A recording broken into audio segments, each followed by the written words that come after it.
चलिए जानते हैं आज के देश और दुनिया की सिलेक्टेड काम की और महत्वपूर्ण 50 बड़ी खबरों को सिर्फ 10 मिनट में। पर अभी तक आपने इस वीडियो को लाइक नहीं किया तो लाइक कर दीजिए।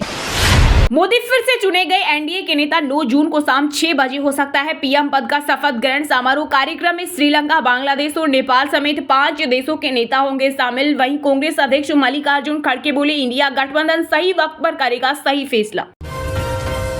भाजपा ने मोदी सरकार 3.0 को लेकर आज दिल्ली में बुलाई मेगा बैठक। पार्टी के सभी जीते हुए सांसद से लेकर मुख्यमंत्री और उप मुख्यमंत्री तक होंगे शामिल। अग्निवीर योजना की हो समीक्षा, यूसीसी पर भी सभी राज्यों से हो बात। शपथ ग्रहण से पहले जेडीयू का बड़ा बयान। वहीं अखिलेश यादव बोले, इस बार मजबूत विपक्ष जनता की आवाज दबेगी नहीं। राहुल बोले, स्टॉक मार्केट में इतिहास का सबसे बड़ा घोटाला। मोदी शाह ने लोगों को इन्वेस्टमेंट करने को कहा, जनता के 30 लाख करोड़ डूबे। टीडीपी प्रमुख चंद्रबाबू नायडू 12 जून को लेंगे सीएम पद की शपथ। चौथी बार बनेंगे आंध्र प्रदेश के मुख्यमंत्री। इस दौरान मोदी सहित नई कैबिनेट के कई मंत्री रहेंगे मौजूद। सरकार गठन से पहले एनडीए का बड़ा सिरदर्द। चंद्रबाबू नायडू की पार्टी टीडीपी ने मांगे 6 बड़े मंत्रालय। बिहार के सीएम नीतीश कुमार ने भी मांगे रेल, कृषि और वित्त मंत्रालय। वहीं बीजेपी का बड़ा ऐलान। बिहार में नीतीश कुमार के नेतृत्व में 2025 का विधानसभा चुनाव लड़ेगी पार्टी। मुझे यूपी की जागरूक जनता पर गर्व है, जिसने देश की गहराई और सच्चाई को समझा। कांग्रेस महासचिव प्रियंका गांधी का बड़ा बयान। वहीं शिवसेना नेता संजय राउत बोले, कुछ लोग सीएम योगी को हटाने की कर रहे कोशिश। नरेंद्र मोदी और उनकी पार्टी के पास बहुमत नहीं। इंडिया गठबंधन की बैठक के बाद शिवसेना नेता संजय राउत बोले, वे अस्थिर सरकार देना चाहते हैं। इंडिया ब्लॉक के पास जनादेश भी और संख्या भी है। वहीं कांग्रेस सांसद मणिकम टेगोर बोले, राहुल गांधी बनेंगे लोकसभा में विपक्ष के नेता। मोदी सरकार 3.0 की तैयारी शुरू। बीजेपी अध्यक्ष जेपी नड्डा ने पार्टी के बड़े नेताओं के साथ की बैठक। इसमें अमित शाह और राजनाथ सिंह भी हुए शामिल। बैठक में नई सरकार बनाने, भाजपा और उसके सहयोगी दलों को मंत्रिमंडल में जगह देने और शपथ ग्रहण की तैयारियों समेत कई मुद्दों पर की चर्चा। सोने चांदी की कीमतों में देखने को मिली बढ़त। आईबीजे के अनुसार 10 ग्राम 24 कैरेट सोना 871 रुपए महंगा होकर 72,857 रुपए पर पहुंच गया। वहीं चांदी की बात करें तो 1 किलो चांदी 2,113 रुपए बढ़कर 90,643 रुपए प्रति किलोग्राम में बिक रही। 1 लाख रुपए लेने लखनऊ के कांग्रेस दफ्तर पहुंची महिलाएं। गारंटी कार्ड दिखाकर बोली, 5 जून को पैसे आने को कहा, दस्तावेज लेकर रसीद दी। मंडी लोकसभा सीट से नवनिर्वाचित बीजेपी सांसद कंगना रनौत को चंडीगढ़ एयरपोर्ट पर सीआईएसएफ की महिला गार्ड ने मारा थप्पड़। हिरासत में ली गई सीआईएसएफ जवान। किसानों पर एक्ट्रेस के बयान से नाराजगी थी। आरोपी महिला सस्पेंड। नीतीश चंद्र बाबू को लग सकता है बड़ा झटका। बीजेपी बोली, गैर जरूरी मांगे नहीं मानेंगे। अब लोकसभा के पटल पर होगी सियासी लड़ाई। कांग्रेस की पूर्व अध्यक्ष सोनिया गांधी ने इंडिया गठबंधन को दिया सीधा मैसेज। साथ ही कहा, हमको जनता के बीच फ्रंट फुट पर रहना है। मोदी के खिलाफ उन्हीं मुद्दों पर लड़ाई जारी रहे जिन मुद्दों ने बीजेपी के 370 पार और एनडीए के 400 पार के नारे को ध्वस्त किया।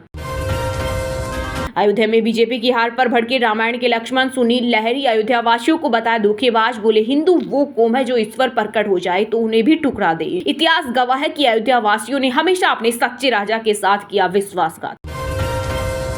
रोहित शर्मा ने टी20 वर्ल्ड कप के पहले ही मुकाबले में आयरलैंड के खिलाफ एक पारी से बनाए 3 बड़े रिकॉर्ड। विराट बाबर के बाद टी20 क्रिकेट में 4000 रन बनाने वाले तीसरे खिलाड़ी बने। साथ ही टी20 वर्ल्ड कप में पूरे किए 1000 रन और 600 छक्के लगाने वाले दुनिया नंबर 1 बल्लेबाज बने। लोकसभा के 543 सदस्यों में से इस बार 280 सदस्य पहली बार सदन में रखेंगे कदम। पूर्व मुख्यमंत्री से लेकर फिल्म स्टार तक शामिल। इनमें से सबसे ज्यादा 45 सदस्य अकेले उत्तर प्रदेश से हैं, जो पहली बार चुनाव जीतकर लोकसभा सांसद बने हैं। यूपी, एमपी, बिहार समेत 4 राज्यों में हीटवेव का अलर्ट। केरल, तमिलनाडु सहित नॉर्थ ईस्ट के राज्यों में होगी भारी बारिश। वहीं अगले 10 दिन में मध्य प्रदेश में मानसून आने का अनुमान। चुनाव खत्म होते ही एक्शन मोड में आए सीएम योगी। यूपी में खाली पदों पर होगी बम्पर भर्ती। अधिकारियों को दिए निर्देश। नरेंद्र मोदी के शपथ ग्रहण के बाद यूपी मंत्रिमंडल और संगठन में फेरबदल तय। चुनावी प्रदर्शन होगा पैमाना। दरअसल दिल्ली में नई सरकार बनने के बाद सबसे पहले राष्ट्रीय स्तर पर संगठन में बदलाव होंगे और इसके बाद प्रदेश में बदलाव किए जाएंगे। दिल्ली में दूर होगा जल संकट। सुप्रीम कोर्ट ने हिमाचल प्रदेश को हर दिन 137 क्यूसेक पानी छोड़ने के लिए कहा। सर्वोच्च अदालत ने हरियाणा को इस पानी को दिल्ली तक पहुंचने देने का दिया निर्देश। साथ ही केजरीवाल सरकार को चेताया कि पानी की बर्बादी रोकी जाए। राष्ट्रपति भवन में मोदी कैबिनेट का फेयरवेल डिनर 17वीं लोकसभा भंग करने के बाद किया गया आयोजन। इस दौरान उपराष्ट्रपति जगदीप धनखड़, लोकसभा स्पीकर ओम बिरला, पीएम मोदी, गृह मंत्री अमित शाह समेत कई मंत्री हुए शामिल। कन्नौज से जीत के बाद अखिलेश यादव छोड़ेंगे विधायकी, केंद्रीय राजनीति में सक्रिय भूमिका निभाएंगे सपा प्रमुख। वहीं यूपी विधानसभा में शिवपाल यादव को बना सकते हैं नेता प्रतिपक्ष। बीजेपी के राष्ट्रीय अध्यक्ष की दौड़ में मध्य प्रदेश के पूर्व सीएम शिवराज सिंह चौहान भी शामिल। वहीं कांग्रेस ने बताया पीएम पद का दावेदार। पीएम मोदी तो खुद को बता रहे थे अवतारी। अयोध्या में जीत के बाद बोले अवधेश प्रसाद। साथ ही कहा नरेंद्र मोदी इस सीट से चुनाव लड़ना चाहते थे, लेकिन जब रिपोर्ट से पता चला कि विपक्ष का उम्मीदवार मजबूत है तो उन्होंने अपने पैर पीछे कर लिए। बर्ड फ्लू संक्रमण से हुई दुनिया में पहली मौत। कोरोना से भी खतरनाक माने जा रहे एवियन इन्फ्लुएंजा वायरस को लेकर भारत के महाराष्ट्र, केरल समेत 4 राज्यों में भी अलर्ट जारी। एनएससी ने 5 जून को एक कारोबारी दिन में सबसे ज्यादा ट्रांजैक्शन का वर्ल्ड रिकॉर्ड बनाया। 6 घंटे 15 मिनट में 1971 करोड़ ट्रांजैक्शन और 28.55 करोड़ ट्रेड हुए। एनएससी के सीईओ आशीष चौहान ने सोशल मीडिया प्लेटफॉर्म एक्स पर दी जानकारी। मोदी सरकार की वापसी तय होते ही शेयर बाजार में निवेशकों का भरोसा लौटा। बीते दिन कारोबार के दौरान सेंसेक्स 700 अंक चढ़ा, वहीं निफ्टी 22,800 के पार पहुंची। चलिए अब जानते हैं जो आम आदमी के काम की और फायदेमंद खबरें हैं उनको विस्तार से। पर इससे पहले अभी तक आपने इस वीडियो को लाइक नहीं किया तो लाइक कर दीजिए। मोदी फिर चुने गए एनडीए के नेता। 9 जून को हो सकता है पीएम पद का शपथ ग्रहण समारोह। कार्यक्रम में श्रीलंका, बांग्लादेश और नेपाल समेत 5 देशों के नेता होंगे शामिल। वहीं कांग्रेस अध्यक्ष मल्लिकार्जुन खड़गे बोले इंडिया गठबंधन सही वक्त पर करेगा सही फैसला।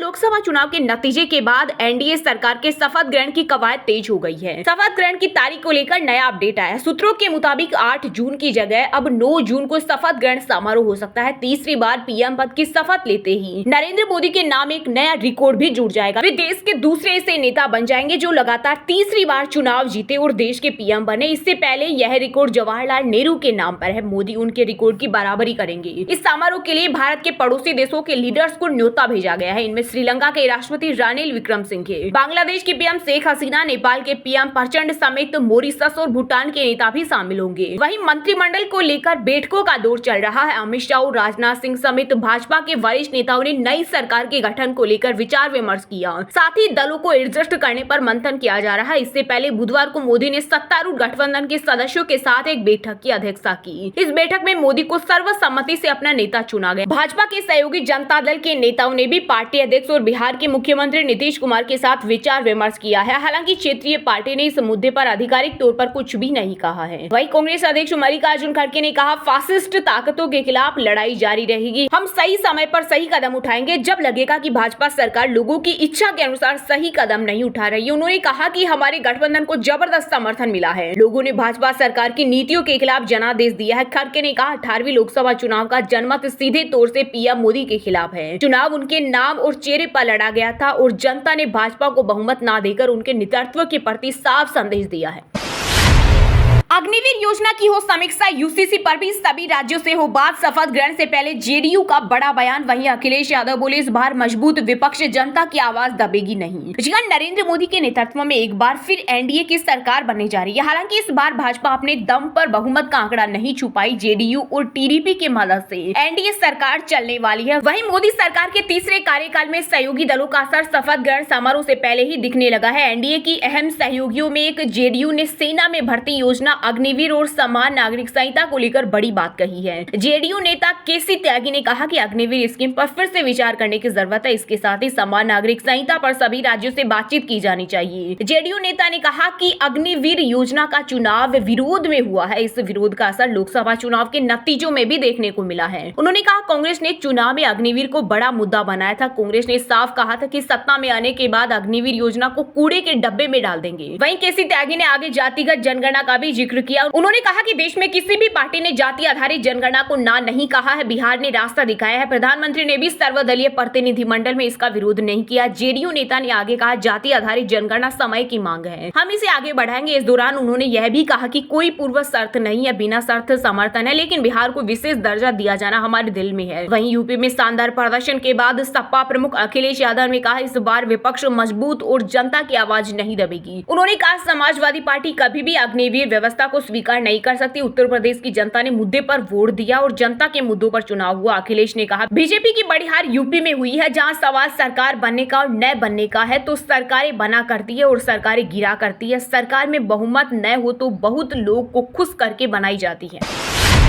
नरेंद्र मोदी और उनकी पार्टी के पास बहुमत नहीं। इंडिया गठबंधन की बैठक के बाद शिवसेना नेता संजय रावत बोले, वे अस्थिर सरकार देना चाहते हैं। इंडिया ब्लॉक के पास जनादेश भी है और संख्या भी है। वहीं कांग्रेस सांसद मणिकम टेगोर बोले, राहुल गांधी बनेंगे लोकसभा में विपक्ष के नेता। जी हां, इंडिया ब्लॉक की बैठक के बाद शिवसेना नेता संजय रावत ने कहा कि प्रधानमंत्री नरेंद्र मोदी और उनकी पार्टी के पास बहुमत नहीं है, वे अस्थिर सरकार देना चाहते हैं। इंडिया ब्लॉक के पास जनादेश भी है और संख्या भी है। रावत ने कहा, भाजपा 237 से 240 पर अटकी है। स्थिर सरकार चलाना मोदी जी का काम नहीं है। वह मोदी की सरकार, मोदी की गारंटी के बारे में बात करते थे। उन्होंने कहा, अगर वे सरकार बनाने की कोशिश करेंगे तो उन्हें अपने गठबंधन सहयोगियों टीडीपी और जेडीयू पर निर्भर रहना होगा। वहीं टीएमसी से जुड़े सूत्रों ने दावा किया है कि पश्चिम बंगाल में कई बीजेपी के सांसद और विधायक उनकी पार्टी के संपर्क में है। इसको लेकर आने वाले हफ्ते में पार्टी इस पर फैसला ले सकती है। इस बीच कांग्रेस में अंदर खाने विचार चल रहा है कि राहुल गांधी सदन में कांग्रेस की कमान संभाले और लोकसभा में नेता प्रतिपक्ष बने। जल्द ही कांग्रेस संसदीय दल की बैठक में कांग्रेस का नेता तय किया जाना है। वहीं कांग्रेस सांसद मणिकम टेगोर ने भी खुलकर राहुल गांधी को विपक्ष के नेता बनाने की मांग की है। मणिकम टेगोर ने सोशल मीडिया प्लेटफॉर्म एक्स पर पोस्ट कर बताया है कि मैंने अपने नेता राहुल गांधी के नाम पर वोट मांगे। ऐसे में मेरा मानना है कि राहुल गांधी को लोकसभा में कांग्रेस का नेता होना चाहिए। मुझे उम्मीद है कि कांग्रेस के अन्य सांसद भी मेरे जैसा ही सोचते हैं। वहीं लोकसभा चुनाव परिणाम पर फैजाबाद सीट से सपा के विजय उम्मीदवार अवधेश प्रसाद ने कहा, बीजेपी हर पहलुओं पर फेल रही है। इनका कोई मुद्दा नहीं है। इनका मुद्दा मंदिर, मस्जिद और हिंदू पाकिस्तान है, जबकि देश का मुद्दा महंगाई और बेरोजगारी है। इसलिए उनकी हार की शुरुआत हुई है। उन्होंने कहा, अभी अयोध्या से हुई है, लेकिन वो दिन दूर नहीं जब पूरे देश से बीजेपी का सफाया होगा। इसके अलावा सपा प्रमुख अखिलेश यादव बोले, मैं अयोध्या की जनता को धन्यवाद देता हूँ। उनका दुख दर्द आपने समय समय पर देखा होगा। लोगों को मुआवजा नहीं दिया, अन्याय किया, इसलिए अयोध्या और आसपास के क्षेत्र में जनता ने भाजपा के खिलाफ मतदान किया।